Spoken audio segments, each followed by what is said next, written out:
everyone. So today we will going to start the new chapter and the name of the chapter is True Peace.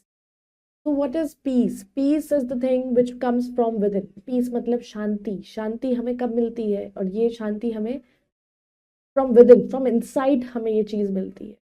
So let's read the story to know more about it. What is true peace? Chapter 6, True Peace, Value Talk. True peace is a state of mind that comes from within. It's about finding calm and serenity within oneself, regardless of external circumstances. Trust in God and inner strength are key to achieving this peace. True peace हमें जो एक ऐसा mind की state होती है जो अंदर से आती है, फ्रॉम विद इन. बाहर से नहीं मिल सकती आपको ये चीज़ कि कैसे हमें कामनेस, सेरेनिटी, प्योरिटी को अपने अंदर ढूंढना है बाहर के सर्कमस्टांसेस को बिना ध्यान दिए. We have to have faith in God, we have to trust God and वही हमें स्ट्रेंथ देते हैं ताकि हम अपने पीस को अचीव कर सकें. Once the king, who was very learned and fond of art, decided to hold a picture painting competition. एक बार एक राजा था जो बहुत ही उसे शौक था लर्निंग का और he was very fond of art. उसने सोचा कि एक पिक्चर पेंटिंग कंपटीशन रखते हैं. He announced a substantial prize for the best painting on the theme, True Peace. और उसने एक अनाउंस करा, सब प्राइज भी बहुत अच्छा प्राइज रखा है उसने बेस्ट पेंटिंग के लिए और वो उनका थीम थी true peace. Hundreds of artists from far and near gathered on the day of the competition and many masterpieces were created during the event.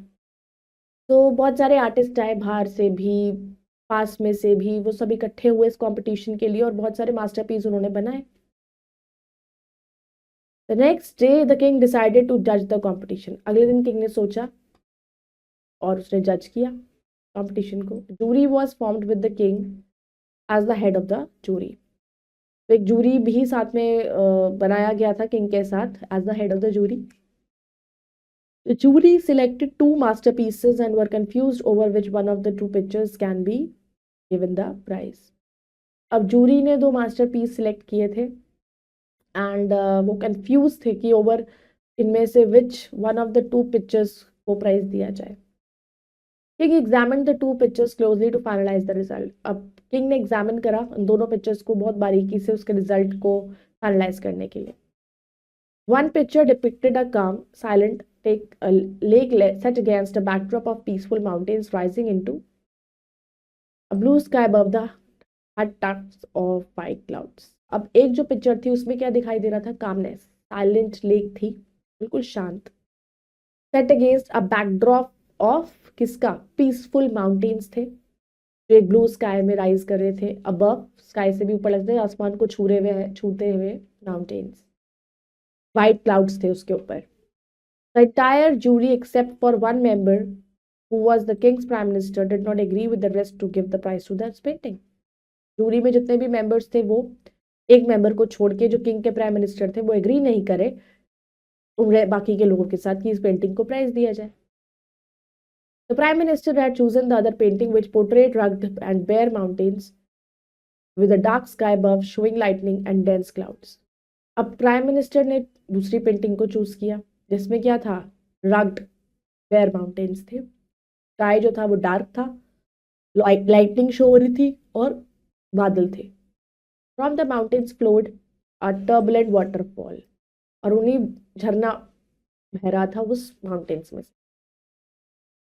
On the side of the waterfall stood a nest in the crack in the rock where a small white bird sat peacefully on her eggs. और waterfall के side में एक nest था जिसमें crack था rock में, जहाँ पर एक छोटा सी व्हाइट बर्ड जो थी बहुत ही शांति से बैठी थी अपने एग्स पर. Finally the king asked the jury to explain the decision. Finally king ने जूरी से पूछा, भाई डिसीजन बताओ. For the first painting everyone agreed as there was no explanation required. First painting के लिए सब एग्री होगा क्योंकि उसमें एक्सप्लेनेशन की जरूरत ही नहीं थी.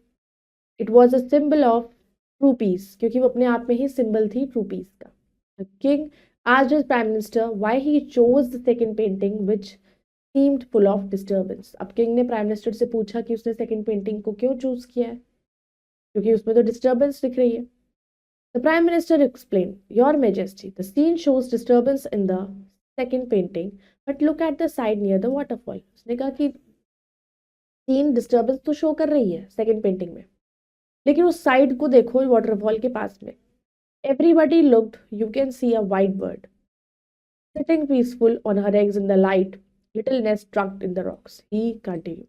इतना भयानक सा एटमॉस्फेयर होने के बाद भी एक बर्ड जो है वो बड़ी शांति से, व्हाइट कलर की बर्ड वहां पर बैठी है, बहुत ही शांति से अपने एग्स पर बैठी है, छोटे से नेस्ट में जो भी उसका पत्थरों में है, और पत्थर में क्रैक भी आया हुआ है.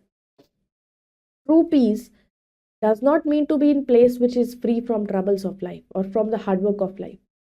शांति जरूरी नहीं है कि वहीं पर मिले जहां पर तुम अपनी दुनिया की परेशानियों से बिल्कुल दूर हो जाओ या अपने लाइफ में मेहनत ही ना करो,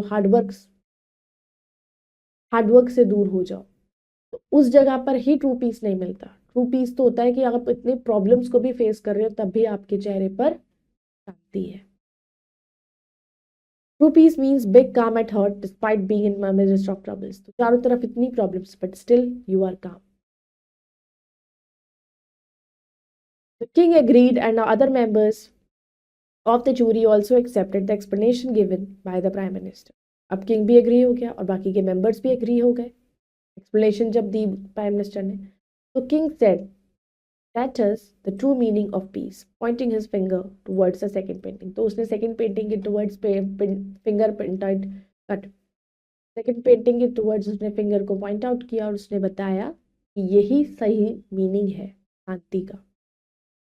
He added, remember, it is not always possible that you will find a peaceful atmosphere wherever you want. ये पॉसिबल होता ही नहीं है और ये बहुत ही रेयर होता है कि हमें हर जगह बहुत ही पीसफुल एटमॉस्फेयर मिले जैसा हम चाहते हैं. It depends on your ability search peace with in your self. तो ये हमारी एबिलिटी पर डिपेंड करता है कि हम अपने अंदर उस पीस को ढूंढें. If you are not at peace within the outside world, however peaceful it may be, cannot give you the peace of mind. Because आपके मन में अगर शांति नहीं है, मन में उथल पुथल है, मन में आपके बहुत सारे प्रॉब्लम्स चल रही हैं, बहुत सारी चीज़ें चल रही हैं, तो जब तक शांति आप अपने मन में नहीं लाओगे, अपने विचारों में नहीं लाओगे, तो वो शांति आप बाहर नहीं ढूंढ सकते. आउटसाइड वर्ल्ड से आपको कोई भी शांति नहीं मिलती. शांति होती जो सेटिस्फैक्शन, जो शांति आपको अपने अंदर से मिलेगी, वही आपको आगे काम आएगी और वही आपको एक पेशेंस लेकर आती है आपके अंदर. Besides, trust in God is a great source of peace. और अगर आपको शांति चाहिए तो आपको विश्वास लाना पड़ेगा, और विश्वास भगवान पर. Those who believe and trust in God find peace of mind everywhere. जो भगवान में बिलीव करते हैं, उनको बहुत मानते हैं, तो उनको बहुत इजीली पीस मिल जाता है हर जगह. Moral. The moral of the story is that true peace comes from within. हमेशा हमारे अंदर ही होता है और हमें उसे ढूंढना पड़ता है. It is not about being in a place without trouble, but about maintaining inner calm and serenity despite external disturbances. कि बाहर कितनी भी परेशानियां क्यों ना हो, उसके बाद भी अपने आप को सब्र रखना, कामनेस को मेंटेन करना, प्योरिटी को मेंटेन करना. That is your true peace. Trust in oneself and in God can help one find peace in any situation. खुद में विश्वास रखना और भगवान में विश्वास रखना आपको हर सिचुएशन में पीस दिला सकता है. Let's come to exercise. Darken the correct option in OMR sheet. What did the king decide to hold? अब किंग ने क्या डिसाइड किया, वो क्या होल्ड करना है. What did the king decide to hold? A picture painting competition. What was the theme of the competition? That was true peace. How many masterpieces did the jury narrow down to? 2. What was the main features of the first painting? That was a calm, silent lake. What did the second painting show near the waterfall? It was a white bird sitting peacefully on her egg. Now let's come to fill in the blanks with the words given below. The king was very learned and fond of art. The theme of the competition was dash peace. True peace. The jury was headed by the king.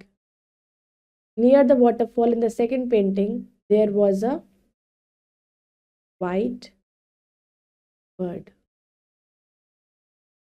The true peace means being calm at dash despite all troubles. So being calm at heart. Now take correct for the true and wrong for the false statement. The king was fond of dance. Wrong. The theme of the competition was true peace. Correct. The jury selected 3 masterpieces. Wrong. The first painting depicted a stormy sea. Wrong. The Prime Minister chooses the first painting. Wrong. The second painting showed a white bird near the waterfall. Correct. Now let's do the complete the words. The first is learned, picture, summit, dark, still. Now let's do the match the following. Now, king of the jury. Then comes the prime minister. It's calm at heart in troubles. First painting that is calm, silent lake. Second painting rug mounting, and the true peace, trust in God. So I hope you all have understood the chapter. You all can go through it once again and do the rest exercises yourself. We'll meet in the next video with the next chapter. Till then, bye bye. Take care. Thank you.